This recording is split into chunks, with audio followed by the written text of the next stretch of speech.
Hello, and welcome to another episode of My Backstage Pass. This is your host, Lee Zimmerman, and I'm here with my producer, co-host, and very good buddy, Billy Hubbard. And today we are excited to have Mr. Ellis Paul as our guest. Ellis, welcome to My Backstage Pass. It's great to speak with you. It's nice to have some time together here, Lee. Thank you so much. Yes, I mean, when was it? Maybe 3 weeks ago, we were on the tour of Ireland. You were the musical host and guide. And I'll be honest, Ellis, I'm surprised you still want to talk to me after 9 days in that bus and me being so silly and superfluous. But thank you for putting up with me with that. It was a pleasure. You're a great hang. Enjoyed it. That was a great tour. I guess you do those tours, every 6 months? Because I know you're going back in the spring to do another, right? Yeah, I tend to do one a year. Oh, okay. All right. And I love going back. It's a working vacation for me, and I love Ireland. So it's just been great. Yeah. I don't want to jump ahead, but for any of those people that might be interested in doing the tour with Ellis, it's a great time. And Ellis, your music just put us in the mood. I'll never forget when we were at that gravesite and the headstones, and you and your pal Rad did "Circle Game" by Joni Mitchell, and it was a moment to be remembered. It was just remarkable.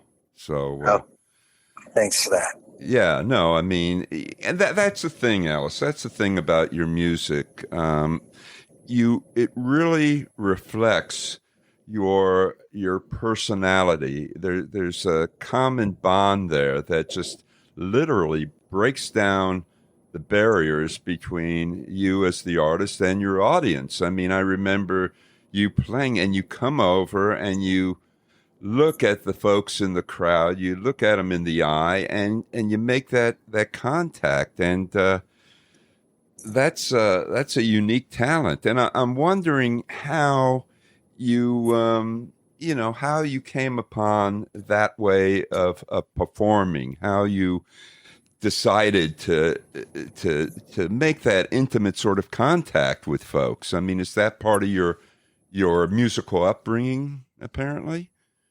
Well, I've been used to playing in small venues where, it forces the music to be conversational, and I treat it like that. So, I feel like I'm just sitting among friends, just telling them my story. And, it's not like I'm playing 10,000 seaters and running around using my arms in order to convey information and like Bono does or something.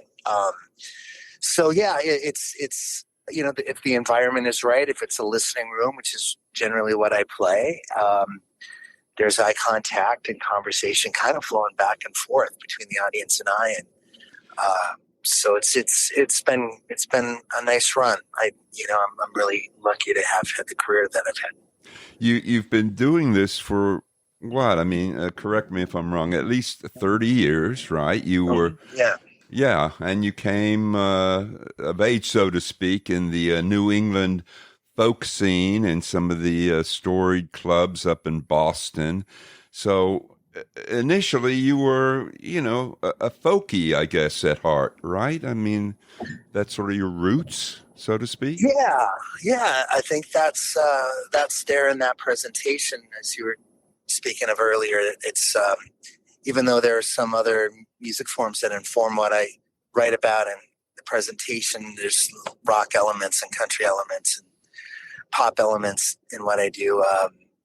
It's that communication thing that makes it folky and personal and storytelling. And so, yeah, there's a little bit of everything in what I do, because that's the environment I grew up with, was surrounded by all sorts of music, and all of that plays into how I write my own. You've recorded I guess I was counting, like 22 albums thus far in your career. Yeah, that's it. Yeah, 22. It's a lot of songs. Yeah, a lot of songs, quite a catalog. And your recent album, 55, is just what a wonderful, wonderful album that is. Boy, you just you keep you get to a point where people think, or I think, your fans think, God, could he be any better? And then you come out with a new album like that, and it's just peak after peak. I mean, it's remarkable. No, it Good. is. I don't want to, I don't want you to get nervous when you start your new project. Can I live up to the standard? But obviously, you've set a standard, and it really sets you apart in the world of singers and songwriters, what you do, Ellis. It's a great gift that you share with us. It's a wonderful Well, thing. thank you, Lee. And I am trying to better myself with every album. So I'm glad it's reading that way from your end, because it's certainly being designed that way on mine. So yeah, I just want to keep on getting better. There's no such thing as a plateau. So, is that at the forefront when you start a new project?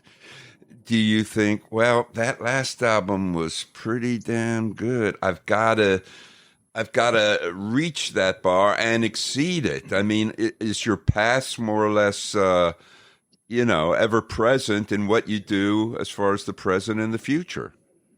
Well, I kind of think about, like, what haven't I done yet? Like, what kind of, so as I'm listening to music that I love, like, for example, I played Bridge Over Troubled Water for Oh, my daughter who's 16. yeah. And, I hadn't heard it in years. And so she had never heard it at all. So it was this beautiful moment of me playing this song for her. She plays me one, I play her one. And she loved it. And of course, I loved it. And I was thinking as it was going on how it just ascends and ascends and ascends. And Art Garfunkel is doing these choruses that are, rather than falling down towards the end of the song, they're actually rising, and he's lifting his voice into another melody level. And I'm thinking, I've never done that. That's something I need to explore and see if I can do that, where the chorus becomes more and more intense and is in a higher range as the song continues. And I'm constantly looking for those things that I haven't tried, like modulating things on the guitar and Hmm. writing about things I've never written about, and in a way I've never written, and using people that I love, like Paul Simon and David Bowie and Woody Guthrie and Joni Mitchell and all these people that are my heroes, like looking at their stuff and saying, wow, they're doing that there. Have I done that? And can I do that? And is there anything I can learn and incorporate into my music so people feel like there's evolution with every album? It's not just the same kind of Ellis Paul record time and time and time and time again. Not that there would be anything wrong with that, Ellis, because what I love about your music, and I think I mentioned to this while we were traveling, but it's so affecting, and you write songs that actually reflect experiences in your life, like that family get together that you sing about, where they burned down the barn or Yeah. something like that. It's actually pretty funny. But on the other hand, the song that you wrote and shared with your daughter about when your father passed away, and she was asking, Yeah. where do people go and what happened? I mean, that is such a touching song. It's really hard not to walk away with tears in your eyes hearing that. It's just so beautiful. So the fact that you're able to capture these emotions, just not only the funny things, but also these moments in life that are really so affecting. That's a wonderful ability. I mean, how did you? How were you able to come up with that ability to kind of eclipse those personal feelings and put them into song? I mean, not everybody can do that. Well, it helps if you identify that moment in your memory, and just write what happened on that day and in that moment. And I mean, if you're literally moved, um, maybe in the moment you couldn't put words to it, but maybe 20 years down the road you actually can. Um, so, are you spending a lot of time on the road these days? I know we're speaking to you. You're in California, so are you doing a lot of Yeah, touring? Yeah. I'm trying to do much more touring now that COVID is kind of starting to fade. Mm-hmm. And so, yeah, I think probably for the rest of the year, I've got 10 tours per month kind of on the docket. And if I'm not touring in a month, I'm doing other things, working online and working on building some other things, song projects, and getting ready for the next. And you're going to be appearing at NERFA, the Northeast Regional Folk Alliance confab coming up, aren't you? You're going to be there as well. That just went by. It was Oh, it last did it. weekend. Okay. Yeah, it was excellent. My dear friend Radislav Lorkovich, who's touring with me as a piano player, Mm-hmm. he and I, we did a showcase, and I served on some panels and led some song circles, and the state of folk music is in good hands. Was really nice to see up and coming people who are really gifted, and it's going to be fun to watch in the next 20, 30 years. And I remember seeing you at SURFA, the Southeast Regional Folk Alliance meeting in Chattanooga a few years ago, and so it's obvious that you're still very connected to the so-called folk music scene these days. I mean, you haven't left your roots behind. That's still ingrained in you, right? Yeah, I'm still playing the same circuit. I was on 30 years ago in a lot of the same clubs when I started, um, and I'm part of the community. I'm a community leader, I hope people think, and try and give as many breaks to people who are coming up as I can. Get them openers, take them on the road with me, and help them learn how to write better and sing better and perform better. Mm-hmm.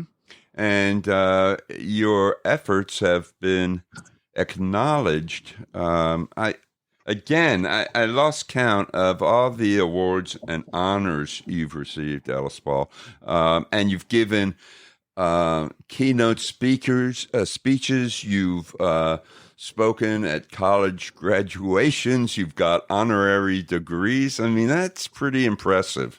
That's pretty impressive. What you've accumulated there thus far, you know? It makes for a nice shelf at the end of your life Uh, to put those awards on. But but the songs are the things that mean the most to me. They've been really fun to write, and I feel like I got a lot more albums in me. speaking of which, I mean, is there another record in the planning stages at this point in time? I know Not, 55 is pretty recent, but regardless. not quite yet. I'm beginning this songwriting cycle, but I'm not. I don't have any.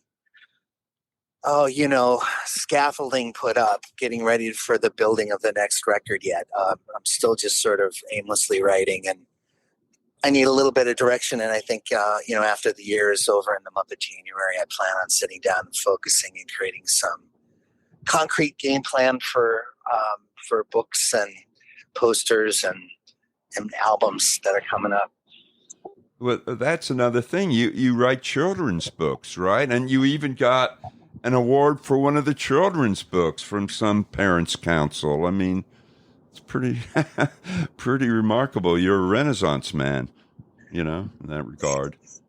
Everything's, sort of an idea or a story that's come out of my head. So it all makes sense to me. It might seem like I'm all over the place, but yeah, they're all interconnected. So when you were writing the children's books, was that spawned from the fact that you have a daughter there, and maybe you were looking for something that would be appropriate, for your children, so to speak? I mean, was that it, or were you just wanting to continue your role as a storyteller? It was mainly born out of having kids myself and recognizing, that Woody Guthrie, who was and Johnny Cash and Pete Seeger and all these guys that are considered the icons of the field, all did children's records at some point. So, I was like, there's nothing wrong with me doing this. And I feel like I can incorporate my kids into the project and have them sing on the records and be part of the book creating. And so, yeah, I did a couple children's records, a couple children's books. And now that they're older, the push there is a little bit less. But I'd like to do a couple more before I give up on it. Mm-hmm. So, I mean, but speaking of which, you mentioned that they sing. Is there a music career in their future? And if so, would you encourage it, or would you discourage it, or would you just lay hands off and say whatever you want? Well, I probably would end up encouraging whatever they choose. A life in the arts isn't easy, so I would just let them know what the realities are as I see it. But I've been able to make a career in the arts, so I can't poo-poo it, because I'm Right. a good example of how to make it. So, they can do whatever they'd like to do. I don't think music is going to be in their futures, but I think a life in the arts might be in both of their futures. My youngest daughter is an artist who paints and draws, and my oldest daughter is a writer. So I wouldn't be surprised if they both dabble in the arts, no matter what they're doing in the future creatively. Well, just a cautionary note, my friend. My son is an artist, and he may become the epitome of the starving artist, because it's, I mean, realistically, having talent and creativity is a wonderful thing, but finding a way to make a career and have some income is very important. And I will tell you that as a writer, it's yeah, we're using our sound effect board. The point is that it can be a little scary, It's Of course. It's one thing to be talented and creative, but again, finding the route to bringing it all home, so to speak, is I think is the trick in these situations too. Yeah, definitely. It's hard. And they have, AI is coming with its eyes on the arts as well. Yeah. So who knows what's going to happen. Yeah. But speaking of making it, I did see you had a very successful, what would you call it, GoFundMe. I was reading some of your bio there. Wow, 100K for one of your albums. Sounds like that was the day everything changed, right? Right. Exactly. That's the name of your, I guess, the album. You only need 1,000 super fans that spend $100 a year on you, and you'll make six figures at least. Wow, that's pretty good. Well, I mean, when we were on in the motor coach in Ireland, there were like 24 of us, I think, and talk about getting up close and personal. What a remarkable experience that was. To be, in such intimate quarters there and really get to know one another. And again, I have to, if I was annoying at any point there, Ellis, I just felt so at ease. In my mind, I'm thinking, Ellis is a good guy. We've run into each other a couple times. I can just be stupid and silly. He won't mind. I hope you didn't. It was greatly. It was great to hang out with you and your wife, and and see Ireland on top of that. Amazing. There were some mornings there. I got to say, I'm not a morning person. We were up and about at 9:00, and you were right there, and you always had a smile on your face, where I was kind of cranky sometimes. That's early for me, and I'm thinking, here's this rock star, and he's up and at him. I thought rock stars don't get up till noon, and there's Ellis and Rad and raring to go, It's pretty remarkable. Oh, the audience. The audience is grateful too.